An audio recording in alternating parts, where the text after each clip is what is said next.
Mas como eu vou conseguir identificar duas coisas? O que é hiperatividade, o que é atividade em excesso, e esses dois momentos de alegria e de tristeza, o que está fora da curva? Como a gente identifica isso?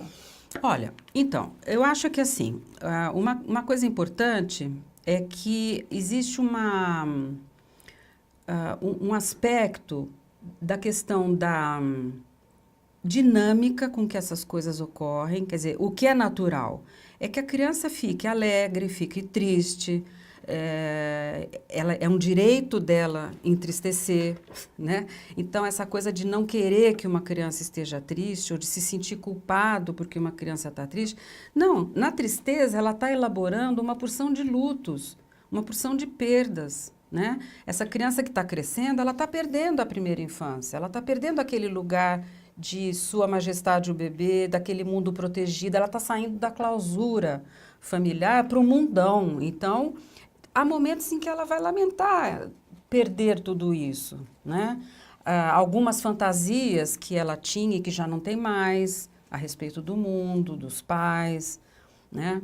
Então, o que é importante é a gente ver que esses sentimentos se alternam,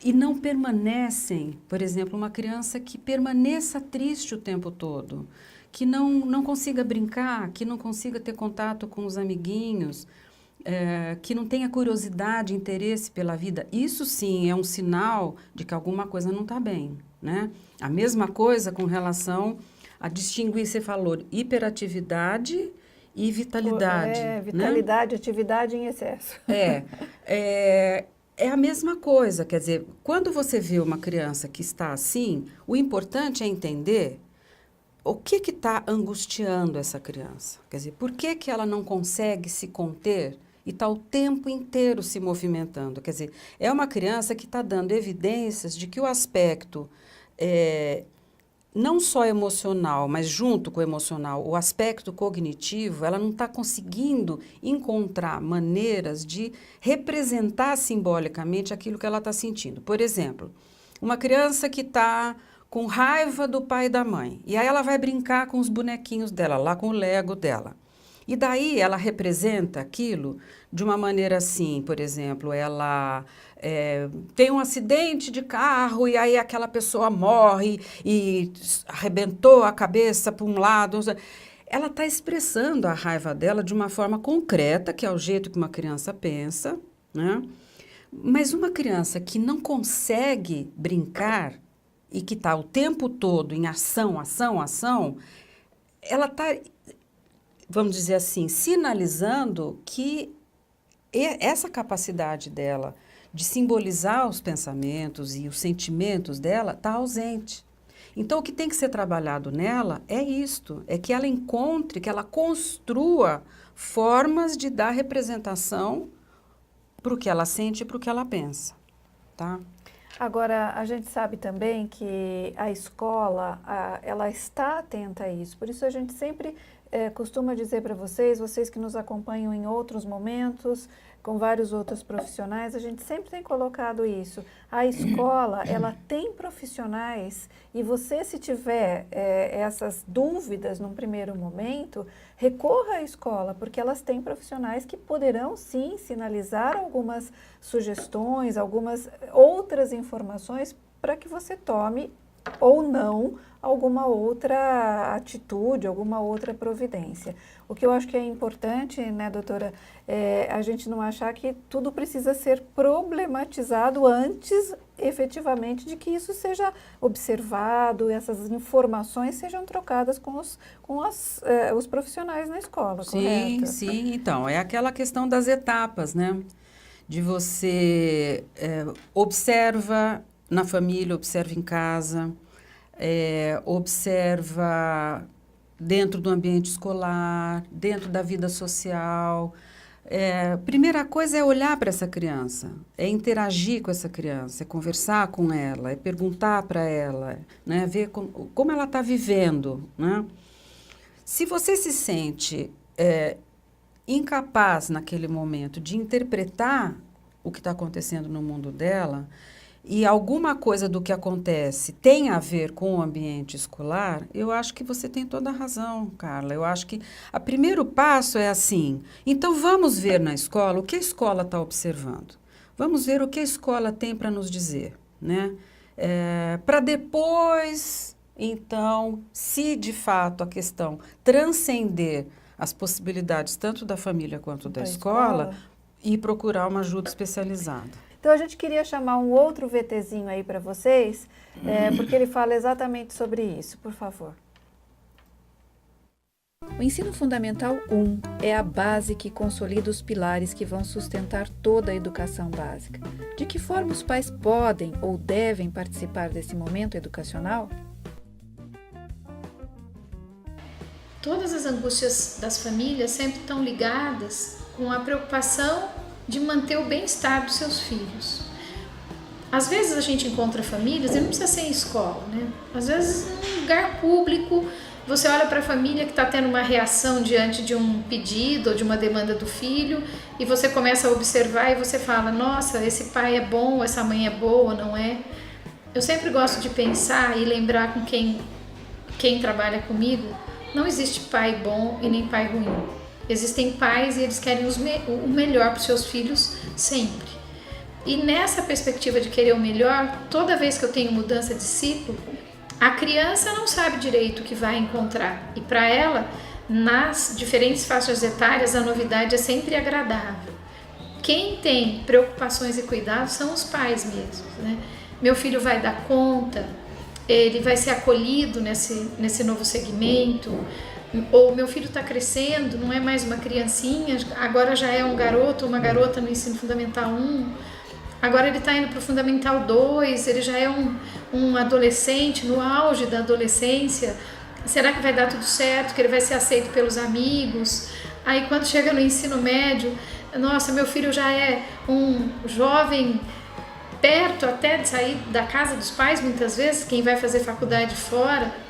Então eu acho que o que a gente sempre percebe nas mudanças de segmento é uma preocupação grande das famílias em saber se meu filho está já preparado para esse novo desafio, se ele vai ser feliz e se ele vai ser acolhido e cuidado.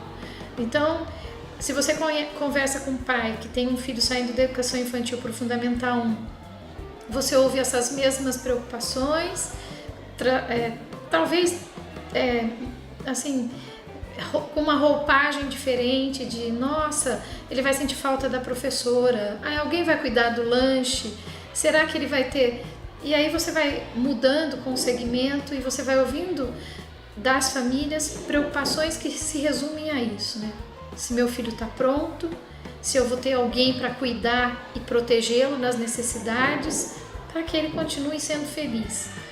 Mas isso é uma preocupação dos pais, porque os alunos, eu diria que 99% deles, quando chega em algo novo, eles estão absolutamente radiantes. Os pequenos saltitam, né? E os adolescentes, os olhos brilham, eles gostam de novidade. Então eu acho que o maior desafio da escola é acolher os pais. Eles estão sempre mais fragilizados, porque tem um monte de preocupações com seus filhos do que as próprias crianças ou os próprios alunos. Então, doutora Graça, a gente acabou de ver aí, né, que as famílias também precisam ser cuidadas, né, assim como os alunos, as crianças precisam ser observadas, carregam suas angústias, e os pais, né, a gente como pai, como mãe também tem que saber olhar isso, a gente também tem que saber olhar um pouquinho para si próprio, né, para a própria angústia da mãe, do pai, das famílias, porque isso também vai bater lá na frente, né? Ah, sem dúvida, sem dúvida. Esse é um aspecto bem importante mesmo que a Cristina levantou e que você está trazendo novamente aqui para a gente pensar um pouquinho, porque realmente tem assim aquelas coisas que eu fui enumerando, existem outros tantos sinais que a gente pode observar, mas assim, são coisas que eu estava chamando a atenção que eram aspectos que podem ser passageiros e então as coisas caminham bem, né? dali a um tempo a coisa caminha, não é necessário a gente tomar nenhuma outra grande providência. Às vezes é só questão de dar um tempo para a criança, para que ela possa ir se acomodando, né? Mas a questão agora que você está trazendo é assim, e daí? Então, vamos ver, primeiro, que outros fatores, então, contribuem ou atrapalham isso, e o que acontece quando as coisas não caminham assim tão bem, que era um pouco também da pergunta anterior aí, né? O que é isso que você mencionou do ponto de vista dos pais? O que acontece? Eu estava falando agora há pouco, eu usei o termo clausura, é um pouco pesado talvez, vamos chamar ninho, né? A criança está saindo do ninho, está indo para um mundo maior, né? E isto desperta muitas angústias, muita insegurança nela. Só nela? Claro que não. Nos pais também, óbvio, né? Então, o que acontece? Se, por exemplo, a gente vê que uma criança está começando a patinar, né? Ela não consegue, ela começa a ter problemas, ela está desanimando, ela está... A gente tem que parar para pensar se, de repente, não está muito difícil também para a família, para os pais em particular, ainda na nossa sociedade, ainda as mães, né? Que não conseguem retomar um projeto de vida sem ser aquele onde ela está integralmente devotada para uma criança pequena. Né? Encontrar um novo lugar para ela, para que a criança também se sinta livre ou que ela não tenha nenhuma, por exemplo, culpa de que se ela disser para a mãe que ela está adorando a escola, que a mãe vai morrer de ciúme, porque então isso quer dizer que ela não quer mais saber dela. Então, este é um fator que claro que não é consciente, mas muitas vezes a gente sinaliza isso para os filhos, né? Tomando muitas providências, não permitindo que a criança vá aprendendo a se virar na escola, interferindo na vida da criança na escola. Então, por exemplo, a criança briga na escola. Ah, porque o fulaninho... Bom, o que pai e mãe tem que ir lá? A criança tem que aprender, claro que dentro de certos limites. Se a coisa passa de alguns limites, os pais, obviamente, vão tomar providências. Mas a criança tem que ter esse tempo dela, né? Para ir aprendendo a resolver os problemas dela, por ela. Poder sair da asa, da asa protetora e bater asas por ela própria, né? Então, esse é um fator que muitas vezes passa desapercebido, né? Que a família não percebe o quanto ela pode estar ajudando ou atrapalhando a criança a se adaptar melhor. Construindo ou destruindo, né? E muitas vezes, óbvio, sem perceber. É claro. O acompanhar a tarefa de casa, né? E essa mãe aqui, a Edna coloca, como devo acompanhar? Acho que a palavra acompanhar, ela é muito bem colocada, né? Não é fazer por. E é isso mesmo, é isso mesmo. Quer dizer, esse acompanhar significa poder ver como que a criança está se virando, quer dizer, o que ela está fazendo, aonde que ela empaca, até para que a própria família tenha condições de se perceber que a criança está com dificuldades, saber levar isso para a escola e dizer, olha, eu estou vendo ela fazer a lição e acontece isso, isso, isso, por exemplo, né? Não fazer pela criança, acho que você tem razão, acompanhar é um termo ótimo, né? Porque significa você estar ali atenta, voltada, observando a criança, acompanhando o que ela faz, intervindo quando ela tem alguma dificuldade, estando disponível, se você puder, né, ajudá-la, né, mas não fazer por ela, né? Acabou, o ninho agora está vazio e a gente tem que entender isso. Eu acho que essa questão da tarefa de casa, ela causa uma grande angústia também, né, doutora Graça? Porque tem muitas mães que não aceitam o erro. E o erro é uma forma de aprender. O erro é uma forma, se a gente pudesse fazer uma analogia, as outras dificuldades da vida, se forem acompanhadas totalmente pela mãe ou assimiladas pelas mães, como é que a criança ou depois o menino mais velho vai conseguir dar conta de fazer sozinho, né? Você tocou num ponto que eu acho que é fundamental, que é a questão da tolerância à frustração. Quando a gente erra, o que a gente faz? A gente desiste? Ou a gente tenta de novo? presta atenção, muda o jeito de fazer, não é? Então, e isso, lembrando ainda do que você falava há pouco a respeito de que maneira a família pode ajudar ou atrapalhar, a família pode atrapalhar e muito tomando providências pela criança e não deixando que ela se vire sozinha, que ela aprenda a lidar com frustração, né? Não tem outro jeito da gente aprender. Errar, de fato, faz parte de aprender. Não tem outro jeito. E meu filho tem algumas dificuldades para aprender a ler, para aprender a escrever. Em resumo, o que a gente gostaria de passar muito para vocês? Que essas dificuldades, elas têm que ser trabalhadas juntamente com a escola.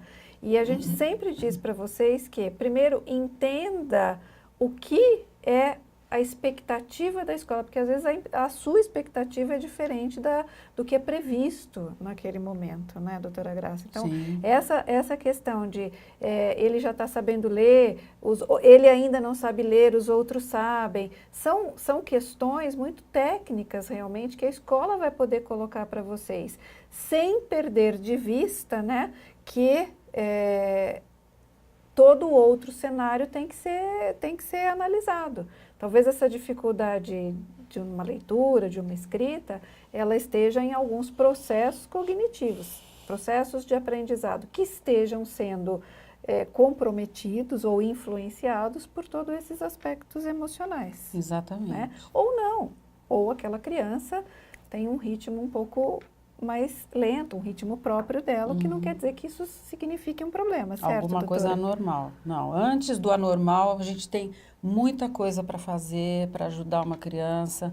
Acho que o trabalho conjunto, né, nesse barco da vida, todos nós temos que remar e quantos mais braços nós pudermos contar para isso, melhor, né? Então, acho que tem que envolver a família, envolver a escola e, eventualmente, envolver algum profissional nos casos em que as coisas começam a persistir por muito tempo, né? Tá certo.